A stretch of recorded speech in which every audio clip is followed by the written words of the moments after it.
안녕하세요 워킹메이트 여러분, 머니워커입니다. 오늘은 지난 영상에서 못다한 얘기를 이어나가 보죠. 부자가 될 수 있는 두 번째 방법입니다. 여기서부터는 출생과는 달리 우리의 노력으로 결과를 만들어낼 수 있는 통제 가능한 영역입니다. 두 번째 방법은 과연 뭘까요? 바로 결혼입니다. 부유한 배우자를 만나는 것이 앙드레 코스톨라니가 말한 두 번째 방법입니다. 아니, 결혼은 서로 간의 믿음과 사랑으로 하는 건데 뭔 개소리냐 라고 하시는 분 계신가요? 워킹메이트 여러분, 진짜 1억이에요? 다들 알잖아요, 무슨 얘기인지. 머니워커 채널은 도덕 채널이 아닙니다. 실제 실전에서 어떻게 돈을 만들어내고 지키고 늘릴 수 있는지 생각해보고 실천하기 위해 만들어진 채널이에요. 그래서 불편할 수도 있겠지만 실전에서 안 먹히는 얘기는 하지 않겠습니다. 결혼은 인생에서 부자가 될 수 있는 확실한 기회가 분명히 맞습니다. 먼저 제 친구 얘기를 한번 해볼게요. 그 친구는 결혼 정년기에 든 31살부터 2년 동안 100번에 가까운 소개팅을 해냅니다. 주변 모든 인맥을 동원해 본인의 클래스에서 만날 수 있는 여자들을 다 만나본 거죠. 그리고 그동안 만났던 100명의 여자들 중에 가장 부유하고 예쁘고 인성도 바른 사람이라고 판단되는 27번째 여자에게 연락을 합니다. 여자 입장에선 엄청 황당했겠죠. 아니, 소개팅한 지 1년이 넘도록 연락도 없던 놈이 갑자기 연락을 해와서는 차 한잔 하자고 하니 정상으로 보이겠냐고요. 여러 우여곡절이 있었지만 생략하고 결론을 이야기하자면 그 친구는 27번째 소개팅녀와 결혼해서 행복한 결혼 생활을 하고 있습니다. 전 결혼을 이렇게 해야 된다고 생각해요. 본인의 클래스에서 만날 수 있는 최고의 상대와 해내야 됩니다. 결혼이 인생에서 얼마나 중요한 선택이고 인생의 중반부 이후를 장악할 만한 힘을 갖고 있는지는 다들 너무나도 잘 알고 있을 거예요. 그냥 결혼 정년기에 다가오는 마지막 2년과 운명을 믿으며 수동적인 자세로 상대를 선택하는 게 맞는 건가요?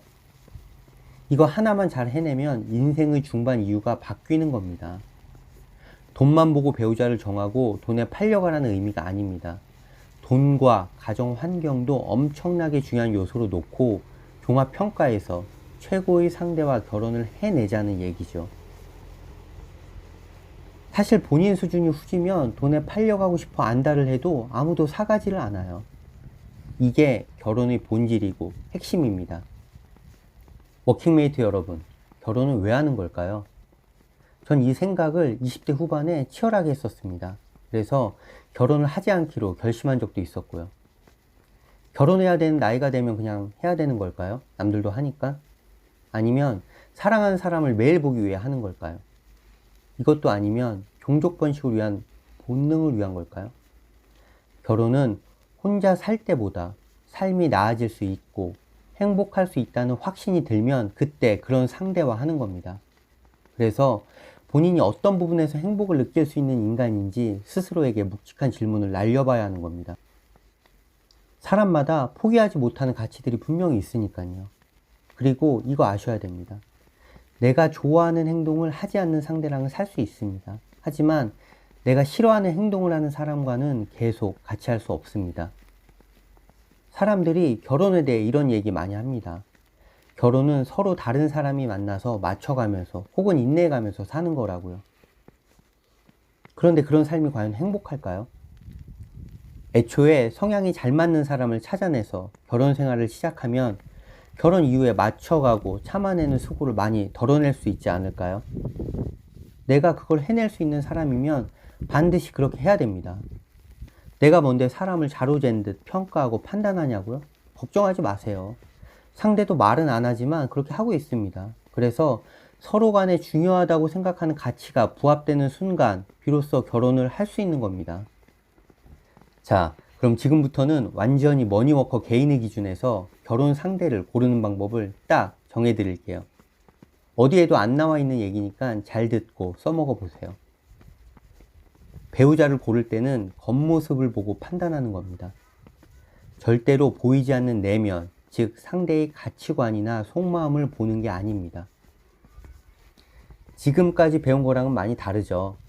일단 한번 들어보시고 제가 외모 지상주의인지는 워킹메이트 여러분들이 판단해 보시죠. 사람을 구성하는 속성값들은 엄청나게 많습니다. 그 중에서 평생 변하지 않는 혹은 정말 변하기 어려운 것들은 뭐가 있을까요? 전 이런 게 진짜 가치 있는 것들이라고 생각합니다. 우선 사람을 볼 때 내면의 가치를 보는지 아니면 겉모습을 보는지 스스로 생각해 보죠.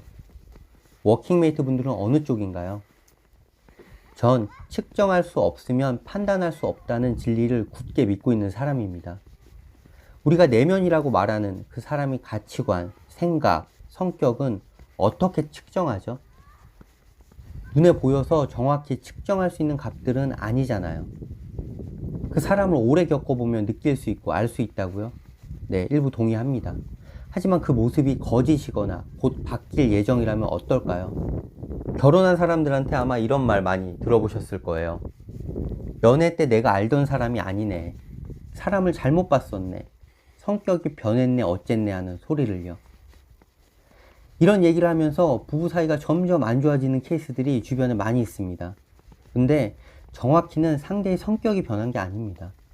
분명 그 상대를 둘러싸고 있는 상황이 변했고 그 사람이 알고 있던 사실관계가 바뀌었을 겁니다. 그래서 그 사람은 바뀐 환경에 맞는 행동으로 대응을 한 거고 그 결과 성격이 변했다는 말까지 듣고 있는 겁니다. 이런 겁니다. 내면의 것들은 상황이 바뀌고 사실관계가 바뀌면 따라서 같이 바뀌는 속성들이죠. 그리고 그 변화가 극한에 치닫게 되면 내면의 변화 역시 극한으로 대응을 합니다. 즉 내면의 속성들은 측정하기도 어렵고 시간을 들여 측정을 해내도 그게 찐인지 확신하기 어렵습니다.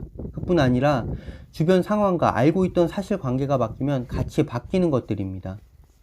근데 이 바뀌는 게 이상한 게 아니라 너무나도 자연스러운 인간의 모습이라는 거죠. 아니 상황이 바뀌었는데 내가 알고 있던 사실이 바뀌었는데 어떻게 생각이 안 바뀌죠? 어떻게 가치관이 안 흔들릴 수 있죠? 그건 감정을 가진 사람이 아닙니다. 너무나도 자연스럽고 당연한 거예요. 그래서 전 바뀌지 않는 겉모습을 보고 배우자를 골랐습니다. 뭐 성형으로 다 뜯어고치면 어떻게 할 거냐 생각하실 텐데 이목구비나 몸매 같은 건 바꿀 수 있는 겉모습인 거죠. 전 그런 거 안 봅니다. 제가 보는 건 딱 세 가지입니다. 그 사람이 분해를 보여주는 피부, 얼굴의 움직임인 표정, 몸의 움직임인 자세. 이렇게 눈에 보여서 측정이 가능하고 절대 바꿀 수 없는 이 세 가지를 보고 배우자를 골랐습니다. 지금 내 앞에 있는 상대의 피부, 표정, 자세는 내가 죽는 순간까지 바뀌지 않을 것이라는 확신이 있었거든요. 한번 이 하나하나가 어떤 것들인지 뜯어보죠. 전 부유한 집에서 편안하게 잘 자란 느낌을 주는 여자가 좋았습니다. 그리고 그 느낌이 피부에서 온다고 생각을 했죠.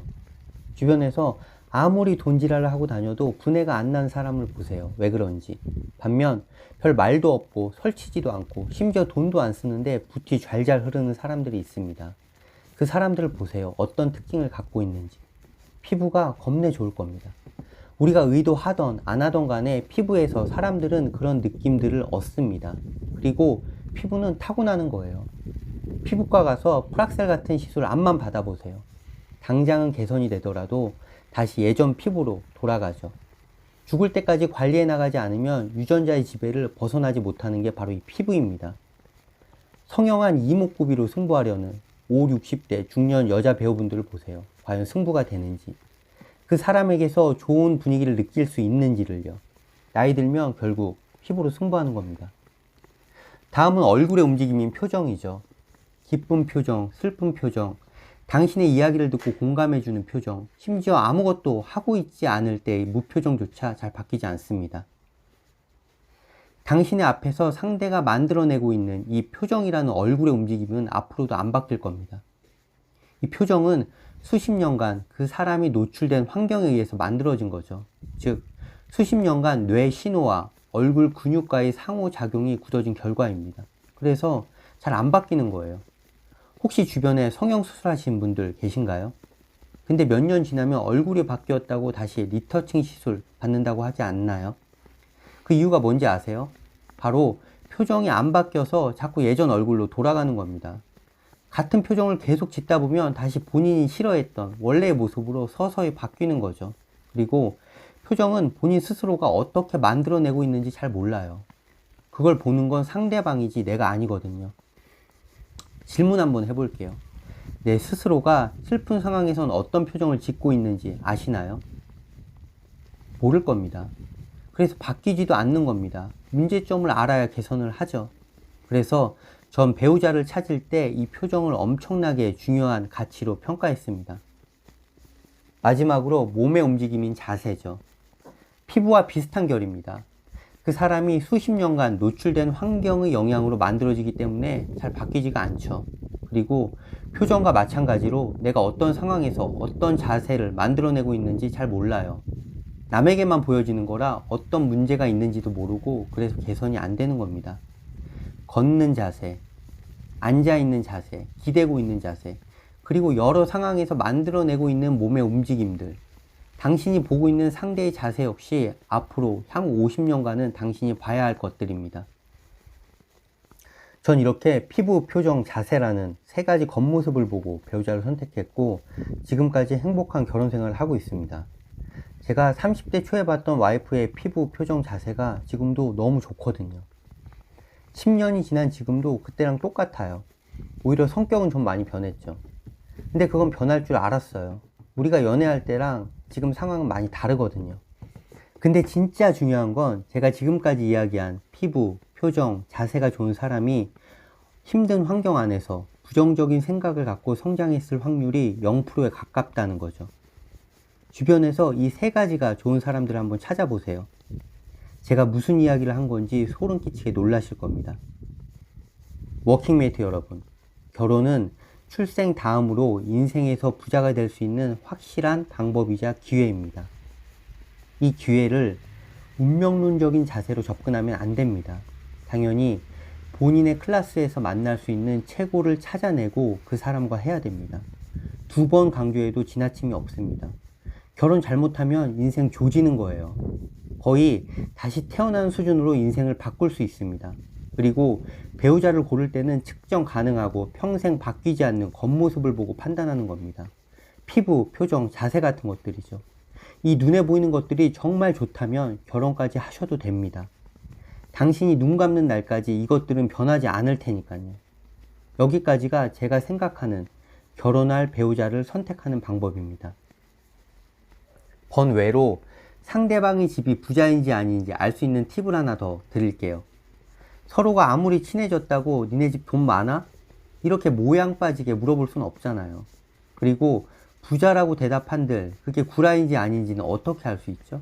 절대 알 수 없습니다. 근데 이거 하나면 상대방 집안의 부를 정확히 측정할 수 있습니다. 바로 엄마 차예요. 엄마가 벤츠 E클래스 정도 타시면 볼 것도 없습니다. 남자의 차와 여자의 차는 의미가 많이 다릅니다. 남자들 사이에서는 카푸어라는 말도 있어요. 가진 거 하나 없어도 영끌에서 고급 외제차를 모는 남자들 수두룩해요. 그리고 특히 사업하시는 분들은 본인의 사업이 잘 되고 있음을 차로 보여주고 싶어 합니다. 그래서 남자 차는 반 이상이 구라예요. 근데 엄마의 차는 아주 많이 다르죠. 보여지는 게 정확히 그 집안의 부의 척도입니다.